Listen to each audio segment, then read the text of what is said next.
Praise the lord. రోమీయుల రాసిన పత్రిక 3వ అధ్యాయము 10వ వచనం అంటుందండి, నీతిమంతుడు ఒక్కడును లేడు, గ్రహించువాడును లేడు, దేవుని వెతుకువాడును లేడు, అందరూ త్రోవ తప్పి ఏకంగా పనికిమాలిన వారయ్యిరి, మేలు చేయవాడు లేడు, ఒకడును లేడు.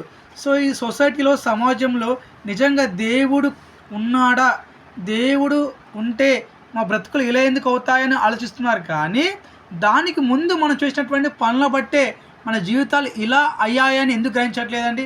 సో భగవంతుడు, పరమాత్ముడు ఆకాశం చూస్తూ ఉన్నాడు. ఎవడైనా నీతిమంతుడు కలడా ఈ లోకంలో? ఎవడైనా బుద్ధిమంతుడు కలడా?